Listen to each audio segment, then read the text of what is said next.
सासंग जी प्यार से कहना जी, धन निरंकार जी। सासंग जी सतगुरु बाबा हरदेव सिंह जी महाराज फरमाते हैं, गाकर किसी ने प्रभु न पाया, पाकर प्रभु को गाया है।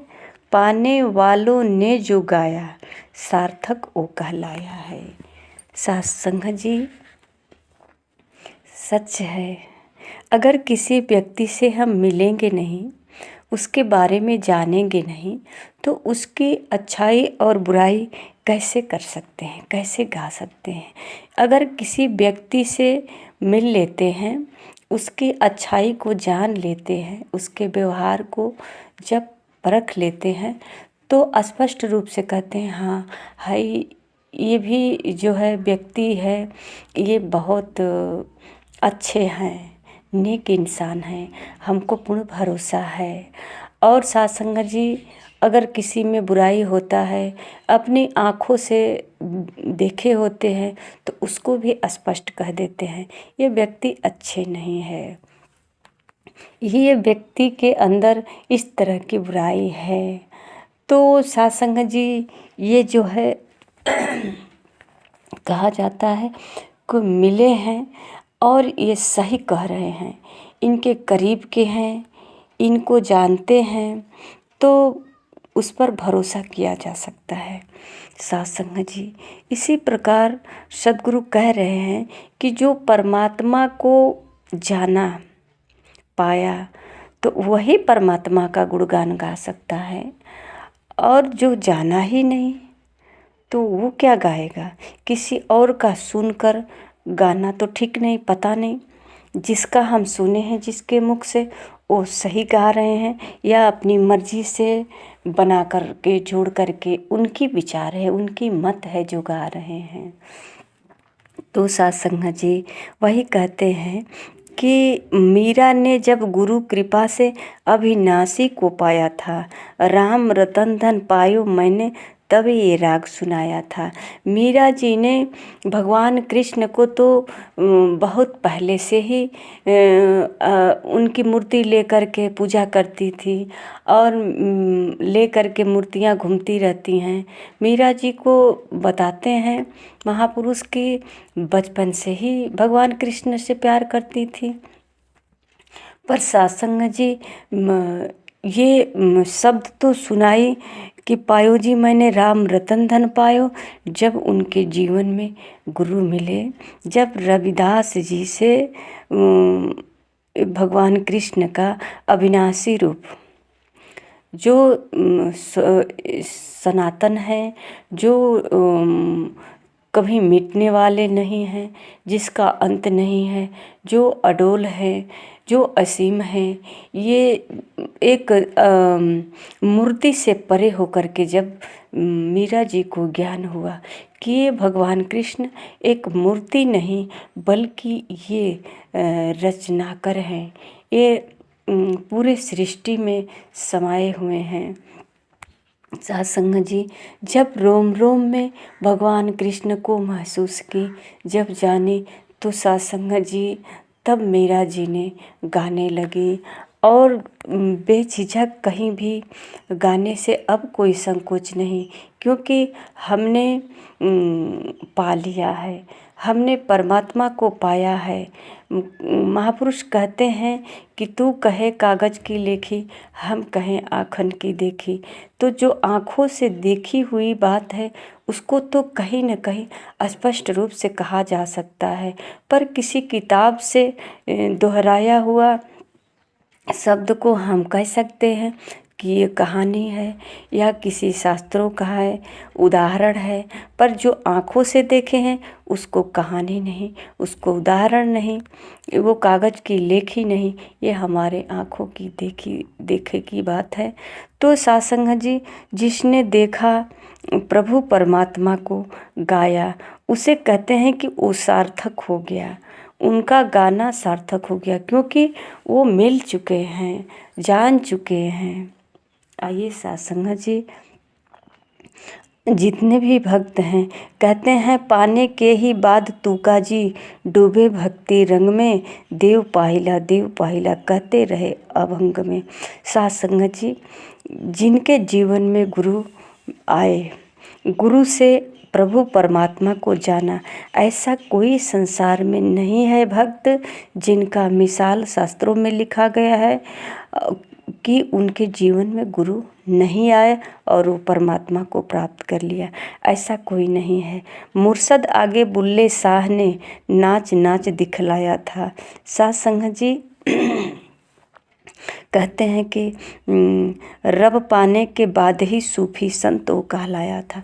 सूफी संत कहलाए परमात्मा को जब प्राप्त कर लिए, और परमात्मा को प्राप्त करने से पहले गुरु मिले उनके जीवन में। साथ संगत जी, महापुरुष तो यहाँ तक कहते हैं कि बुल्ले शाह जी के ये नाचने बुल्ले शाह जी पर एक बार उनके गुरुजी जब नाराज हो गए थे तो बुल्ले शाह जी किसी नर्तकी के पास जा कर के नृत्य सीखे, और वो जो है बुल्ले शाह जी के घर के पास जा कर के नाचने लगे, और उस धुन को सुन करके गुरुजी पहचान गए बुल्ले शाह जी को और अपने सीने से लगा लिए, स्वीकार कर लिए। साथ संगत जी, गुरु को रिझाने के लिए बुल्ले शाह जी को क्या क्या करना पड़ा। तो साथ संगत जी, जो परमात्मा को जाना है गुरु के द्वारा, ये दुनिया का कोई धन ऐसा नहीं है जो इसकी बराबरी कर पाए। साथ संगत जी, संसार जी की बाड़ी है, अधिक कीमती हीरो से भी संत जनों का समझो बोल। साथ संगत जी, जिसके जीवन में गुरु ये ज्ञान का रोशनी प्रकाशित किया, साथ संगत जी, वो गुरु के चरणों में अपने आप को मिटा दिया, क्योंकि गुरु की ही कृपा है जो आज ये नया जीवन मिला है और प्रकाशित जीवन मिला है। ये आँखों के सामने जो भ्रम का, अंधकार का, अज्ञानता का जो पर्दा पड़ा था, आज वो सतगुरु ने हटा दिया। तो साथ संगत जी, आज जैसे कहते हैं कि अभी अभी तो अंधेरा था, भटक भटक कर चलते थे राहों में, कुछ दिखता नहीं था, कहीं चोट खाने की भय थी, कहीं जहरीले जानवरों का डर था, कहीं जो है चोर चक्के का डर था। अब वो डर खत्म हो गया, क्योंकि उजाला हो गया, सुबह हो गया। साथ संगत जी, इसी प्रकार जिसके जीवन में अज्ञानता है और अज्ञानता में भयभीत होकर बहुत सारे जो है कर्म कांड कर लेते हैं, जब गुरु का जो है ज्ञान की रोशनी जिसके जीवन में प्रज्वलित हो जाता है, साथ संगत जी, उसके लिए सवेरा हो जाता है। जैसा कि सतगुरु बाबा हरदेव सिंह जी महाराज कहते हैं, उठ जाग मुसाफिर भोर भये, अब रैन कहाँ जो सोते हैं।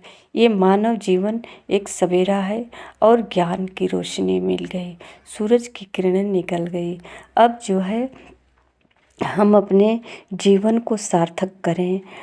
जो भी भजन कीर्तन करते हैं, ये किसी की सुन कर नहीं गाएं, किसी किताबों से पढ़ कर न दोहराएं, बल्कि अपने जीवन में खुद महसूस करें कि हम जब से परमात्मा के साथ हैं, परमात्मा को जाना है, तब तक हमारे जीवन में क्या परिवर्तन हुआ है, इसको हम महसूस करें। साथ संगत जी, कहते हैं भजन राग पद दोहे, रब के नाम पर सब गाते हैं, बिना निशाने गाने का न अर्थ समझ वो आते हैं। साथ संगत जी, ये सच है कि भगवान के नाम पर तो भजन कीर्तन बहुत गाया जाता है, पर देखिए, अगर किसी को हम जानते हैं, एक हमारे गांव में है गीतकार, वो गीत लिखते हैं, तो वो गीत लिखते हैं तो कभी कभी अपने जो एक रिश्ता होता है मजाक वाला, जो साली हैं या भौजाई हैं, तो उसके ऊपर लोग गीत लिख देते हैं। तो साथ संगत जी ये निशाने चला जाता है, भौजाई के पास चला जाता है, साली के ऊपर चला जाता है। तो साथ संगत जी इसका जो है कहते हैं कि ये एक सार्थक हो गया, एक निशाना, एक जो लिखा वो तो मान लीजिए एक अपनी साली पे निशाना लगाया, पर जो भी गाते हैं अपनी अपनी सालियों पे, अपनी अपनी भौजाइयों पे निशाना लगा देते हैं इस गाने के शब्दों से। तो साथ संगत जी मेरा कहने का मतलब ये है कि इसी प्रकार जो है बाबा जी लिखे हैं कि भजन जो है हम परमात्मा को जान जाएंगे, परमात्मा को जान करके इनसे बातें करेंगे, इनको अपने पास महसूस करेंगे, तो अब हमारे जीवन में क्या महसूस हो रहा है, हम परमात्मा को अपने पास जानकर, अपने करीब महसूस करके क्या अपने जीवन में अनुभव कर रहे हैं, कितनी खुशी मिल रही है, कितनी कठिनाइयाँ का सामना करना पड़ रहा है, या कि कहीं ऐसा है कि कठिनाई होता है पर हमें कष्ट नहीं होता है। तो ये जीवन में क्या अनुभव किए, इस निशाने पर अगर हमारा विचार हो, हमारा भजन हो, तो और जीवन में आनंद आता है। कहते हैं गुरु कृपा से प्रभु को पाओ, पाने से आनंद मिले, कहे हरदेव पाकर के फिर गाने से आनंद मिले। साथ संगत जी आजकल की बात है कि देखिए गाने जो भी गाते हैं तो किसी न किसी निशाने बना लेते हैं। साथ संगत जी अगर किसी फिल्म का गाना होता है तो हीरो और हीरोइन दोनों एक दूसरे को निशाना बनाकर गाते हैं, उस गाने में उसको जो है आनंद आता है। अगर वो पास हो या न हो, पर अगर वो निशाना बनाया है तो उसको महसूस, उसका चित्र उसके आँखों के सामने जो है भले ही वो सूक्ष्म ही रूप हो, सामने आ जाता है, उसका चित्र आ जाता है, उसका एक एक हंसना बोलना, उसकी जो है छवि याद आ जाती है और वो उसको याद करके गाने लगता है। तो साथ संगत जी इसी तरह सद्गुरु का इशारा होता है कि जब हम परमात्मा को जान लेंगे, परमात्मा को पहचान लेंगे, तो जानकर पहचान कर गाएंगे तो इस जीवन में आनंद आएगा। क्योंकि जब हम परमात्मा को जान गए हैं तो अब तक तो परमात्मा का सिर्फ नाम से गाते रहे, किसी और का सुन कर गाते रहे, किसी किताबों से भजन कीर्तन को दोहराया, सीखा, उसे पढ़ा और गा दिया। पर जानकारी जब हो जाती है साथ संगत जी, तो भजन के साथ साथ, विचार के साथ साथ प्रभु का छवि भी सामने, इसको कहते हैं भजन। ये रटन तक ही नहीं रह जाएगा, अभी हमारा भजन सार्थक हो जाएगा। क्योंकि जिसका हम भजन गा रहे हैं वो हमारे आँखों के सामने एक सूक्ष्म दृश्य है जो सामने घूम रहा है, जिसे हम देख करके गा रहे हैं, जिसको हम महसूस कर पा रहे हैं। साथ संगत जी इस तरह का भजन कहते हैं सार्थक कहलाता है। तो साथ संगत जी हमें सद्गुरु से ज्ञान जरूर लेना चाहिए, सद्गुरु के चरणों में आ कर के। साथ संगत जी ऐसा कोई नहीं है भक्त जिसका हम भजन गाते हैं वो बिना गुरु का ही है। सबके जीवन में गुरु है। आज गुरु के ही वजह से इनका आज संसार में अगर नाम है तो गुरु के वजह से ही है, हम गाते हैं तो गुरु के वजह से ही है। साथ संगत जी हर मानव को अपने जीवन में गुरु जरूर धारण करना चाहिए। साथ संगत जी अगर गुरु नहीं होता, जिस तरह से अगर हमारा शरीर है और शरीर को वस्त्र से धारण नहीं करेंगे तो साथ संगत जी ये शरीर शोभा नहीं देता, ये शरीर डरावन हो जाता है। हम शरीर को अच्छे अच्छे वस्त्रों से ढक करके रखते हैं तो इसकी पर्सनालिटी बन जाती है। हम किसी सोसाइटी के योग्य वस्त्रों से बना लेते हैं। पढ़ाई लिखाई से बना लेते हैं। अगर खूब पढ़े लिखे हैं, ज्ञानी हैं, पर साथ संग जी उनका वस्त्र अगर नहीं है तो इससे भी हम फीके पड़ जाते हैं। तो आइए साथ संग जी हमें भी अपने प्रभु परमात्मा को जान करके इनके योग्य बनाना है। इनके परमात्मा के कृपा के पात्र कैसे बनेंगे, जानकारी तो हो गई। परमात्मा तो दयावान है, ये तो परोपकारी है, परम पिता परमात्मा है, तो इसका पुत्र कैसा होगा? चोर तो नहीं होगा, कोई ऐसा बेईमान तो नहीं होगा, क्योंकि परमात्मा तो सच्चा साहेब है। ये तो सब पर दया करता है, ये किसी को अपना पराया तो नहीं देखता है। तो इनके बच्चे कैसे होंगे? सत्संग जी अब हमें इनसे मेल करनी है। इनके बच्चे जो है, इनको पिता से हम संबंध जोड़ेंगे या पति से संबंध जोड़ेंगे या फिर दोस्त मित्र से संबंध जोड़ेंगे। तो इनके जैसे हमको फिर सच्चाई राह को अपनाना पड़ेगा। फिर हमारे अंदर देखें कि धैर्यता है कि नहीं, गुण, ये गुण जो दैवी गुण है ये है कि नहीं हमारे अंदर। कहीं ऐसा तो नहीं कि आसुरी गुण जो लोग कहते हैं कि किसी को बात बात में अपशब्द कह देना, किसी को नीचा दिखाना और किसी को मारने पीटने की आदत हो, किसी को धोखा देकर छल करके लूटने की आदत हो, किसी को उपयोग करने की आदत हो, ये सब जो है ऐसा गुण, ये अवगुण है।